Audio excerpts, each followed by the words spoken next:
Hello guys, all of you. तो मैंने आपका कार्बोहाइड्रेट कंप्लीट करा दिया है बायोमोलिक्यूल चैप्टर का, और आज मैं स्टार्ट करने वाली हूँ अमीनो एसिड। तो अमीनो एसिड एक्चुअल में क्या होता है और इसकी क्या इंपॉर्टेंस है, बायोमोलिक्यूल किस तरह का है, ये आज मैं आपको ये सब बताऊँगी। तो first of all amino acid are organic compound. Organic compounds क्या होते हैं और इनऑर्गेनिक कंपाउंड्स क्या होते हैं? तो ऑर्गेनिक कंपाउंड्स जो वो होते हैं जो कार्बन से बने होते हैं या कार्बन मॉलिक्यूल से बने होते हैं, कार्बन डेरिवेटिव से बने होते हैं, they are called organic compounds. और other than carbon that is का इनऑर्गेनिक कंपाउंड, जैसे फॉस्फर, सल्फर या और जो भी हैं उनको हम इनऑर्गेनिक बोलेंगे। तो amino acid are organic compound having amino group. और इसका कैरेक्टरिस्टिक क्या है? दैट इज़ इसके पास एक क्या होगा, अमीनो ग्रुप प्रेजेंट होगा एंड अ कार्बोक्सिलिक एसिड। ठीक है, amino acid are organic compound having amino group that is NH2 and carboxylic acid. Carboxylic acid क्या होता है आपका? COOH to the same carbon called alpha carbon. जैसे कि हमारे पास एक ही कार्बन है, ठीक है, हमारे पास ये एक कार्बन है ये वाला, तो इसके पास एक NH2 ग्रुप प्रेजेंट है और एक COOH। NH2 यानी कि अमीनो ग्रुप, ठीक है, और ये क्या हो गया COOH यानी कि कार्बोक्सिलिक ग्रुप या फिर कार्बोक्सिलिक एसिड। ठीक है, ये अमीनो ग्रुप हो गया, एक कार्बोक्सिलिक एसिड। कार्बन क्या है? फर्स्ट एक ही कार्बन से प्रेजेंट है, तो ये जिस कार्बन से हमारा ये प्रेजेंट है इसे बोलेंगे अल्फा कार्बन। ठीक है, अब इसका alpha carbon also via hydrogen and variable R group and यहाँ पे आएगा एक, ठीक है, a variable R group. So that एक तो इसने अमीनो ग्रुप वियर कर रखा है और सेकंड इसने क्या कर रखा है आपका, 1 मिनट, अमीनो ग्रुप कर रखा है और सेकंड आपका कार्बोक्सिलिक एसिड कर रखा है। अब इसके पास एक है hydrogen that is via hydrogen and a variable R group. एक ही आर ग्रुप है। वेरिएबल का मतलब क्या होता है? आर ग्रुप कुछ भी हो सकता है, चेंज भी हो सकता है टाइम का अकॉर्डिंग।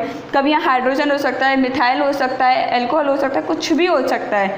तो आर ग्रुप क्या है? ये वेरिएबल है, that is variable group, okay, and that is hydrogen.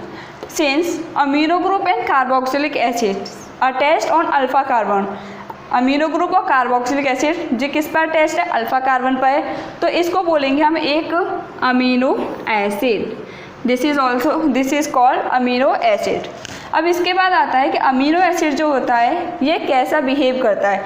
जैसे कि हम जानते हैं NH2 है यहाँ पे और यहाँ कार्बोक्सिलिक एसिड है, तो ये एसिडिक और बेसिक दोनों ही तरह से बिहेव करता है। अगर यहाँ पे हमारे हाइड्रोजन रिलीज करता है, ठीक है, कहाँ पर? एसिडिक मीडियम में। ठीक है, अगर हमारा हाइड्रोजन रिलीज होता है एसिडिक मीडियम में तो कैसा बिहेव करेगा? This behave as a basic, okay, base. And when it release OH group that is hydroxy group, ठीक है, इन बेसिक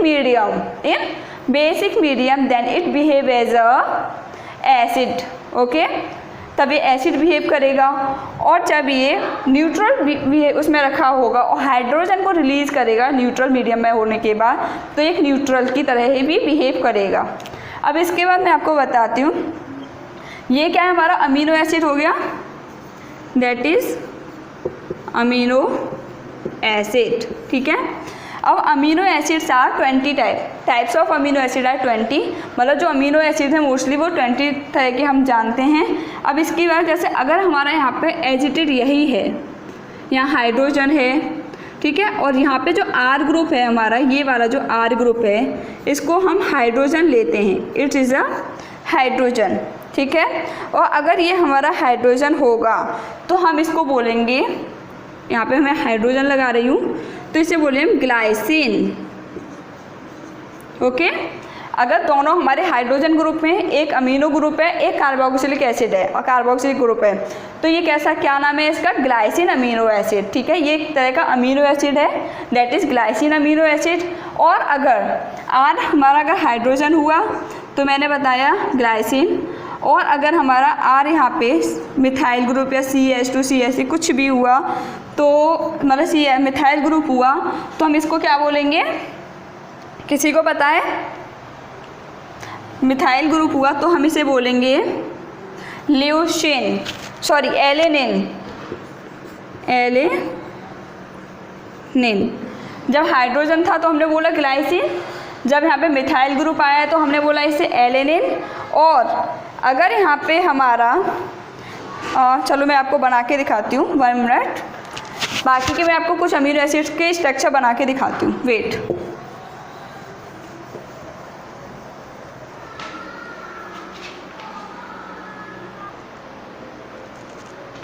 हाँ जी, तो फिर इसके बाद मैं आपको बता रही थी, मैंने ग्लाइसिन का स्ट्रक्चर बताया था जो मैं यहाँ पे ड्रॉ कर दिया है। मैंने क्या बताया था आपको? कार्बन ग्रुप है और यहाँ पे तुम्हारा क्या है? कार्बोक्सिलिक एसिड है, ठीक है।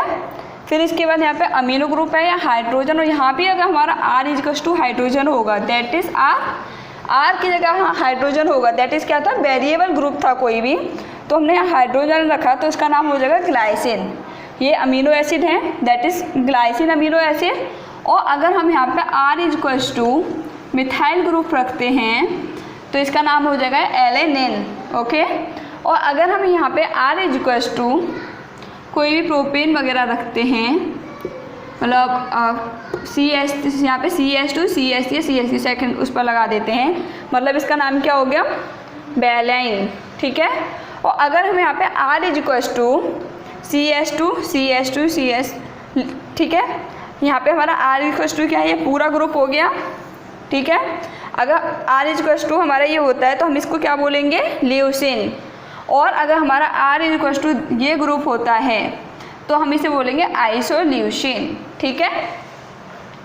अब इसके बाद मैं आपको बताती हाइड्रोक्सी कंटेनिंग कौन कौन से होते हैं। पहले किसी को इसका नाम पता है? ओके, तो मैं आपको बताती हूँ इनके स्ट्रक्चर बना के हाइड्रोक्सी कंटेनिंग कौन कौन से होते हैं, और इसके बाद सल्फर कंटेनिंग कौन से होते हैं, वो सब मैं आपको एक्सप्लेन करती हूँ। हाँ, तो फिर इसके बाद मैं आपको बता रही थी हाइड्रोक्सी कंटेनिंग, और सेकंड था आपका सल्फर कंटेनिंग। तो हाइड्रोक्सी कंटेनिंग इनमें कौन कौन से हैं? हाइड्रोक्सी यानी कि एल्कोहल ग्रुप यानी कि OH ग्रुप जो अपने उसमें रखते हैं उनको बोलते हैं हम हाइड्रोक्सी कंटेनिंग अमीनो एसिड, जिसका पहला अमीनो एसिड है सीरिन। सीरिन का स्ट्रक्चर है सिर्फ तुम्हारा इसमें मिथेनॉल प्रेजेंट होगा, R मिथेनॉल प्रेजेंट है तो ये होगा सीरिन, ठीक है। और अगर हमारा यहाँ पे R इथेनॉल प्रेजेंट है तो हम इसे बोलेंगे थ्रियोनाइन। R अगर हमारा ये ग्रुप प्रेजेंट है, ठीक है, तो इसका नाम है थ्रियोनाइन। और इसको जो रिप्रेजेंट करते हैं इसे S से रिप्रेजेंट करेंगे अमीनो एसिड को, और इस अमीनो एसिड को T से रिप्रेजेंट करेंगे, ओके। ये क्या है? Hydroxy containing amino acids. अब इसके बाद आता है आपका सल्फर कंटेनिंग। सल्फर कंटेनिंग का मतलब क्या है? जैसे हाइड्रोक्सी कंटेनिंग का मतलब था जो एल्कोहल ग्रुप को या हाइड्रोक्सी ग्रुप को जो कंटेन करता है अपने स्ट्रक्चर में, उसको बोलते हैं हाइड्रोक्सी कंटेनिंग। इसी तरह से जो सल्फर को कंटेन करते हैं उनको बोलते हैं sulphur containing amino acid, that are amino acid. Amino acid को हम शॉर्ट में ऐसे भी लिख सकते हैं। तो यहाँ पे हमारा CH2SH ये क्या सल्फ़र को कंटेन कर रहा है अपने साथ में, इसका नाम है सिस्टीन। तो कैसा हुआ? Sulphur containing amino acid. अब इसके बाद ये ग्रुप हमारा ये ग्रुप प्रेजेंट है, इसमें सल्फ़र यहाँ पर प्रेजेंट है तो इसका नाम हो जाएगा मिथियोनाइन, और ये भी कैसा हुआ? Sulphur containing amino acid. अब इसके बाद हमारे कुछ और अमीनो एसिड्स भी बचते हैं जो मैं थोड़े से आज करा देती हूँ और उसके बाद मैं कल देखूँगी। हाँ, तो इसके बाद आपके बचे इसमें एसिडिक और बेसिक। तो एसिडिक में आपका आता है एस्पर्टेट, ठीक है। एस्पर्टेट का जो स्ट्रक्चर है इसमें CH2COOH R=CH2COOH अगर ये ग्रुप होता है तो इसका नाम होगा एस्पर्टेट। और इसे नॉर्मली अगर सिंगल कोड में हम रिप्रेजेंट करते हैं तो हम इसे D से रिप्रेजेंट करते हैं, ठीक है। और अगर इसे उसमें करेंगे तो इसका सिर्फ एस्पर्टेट ऐसे लिखा जाएगा। अगर सिंगल कोड में हम यूज़ करेंगे तो इसे D से रिप्रेजेंट करते हैं, ठीक है। अब इसके बाद आता है ग्लूटामेट, एस्पर्टेट एंड ग्लूटामेट। तो ग्लूटामेट क्या है, अगर R इक्वल्स टू हमारा ये ग्रुप होता है, इथेनोइक एसिड होता है R इक्वल्स टू, तो हम इसे बोलेंगे ग्लूटामेट। और इसे अगर हम प्रॉपर वर्ड में यूज़ करेंगे तो इसे हम GLU करके यूज़ करते हैं, और अगर सिंगल कोड में यूज़ करेंगे तो हम ई से रिप्रेजेंट करते हैं। और ये जो दोनों ग्रुप हैं, जैसे कि हम जानते हैं COOH एंड COOH दोनों क्या हैं, एसिडिक हैं। तो इसे जो है एसिडिक अमीनो एसिड कहते हैं इन दोनों को। कौन कौन से, एस्पर्टेट एंड ग्लूटामेट। अब इसके बाद आता है आपका अमाइड ग्रुप, जैसे एसिडिक हैं, अब इसके बाद आया अमाइड, ठीक है।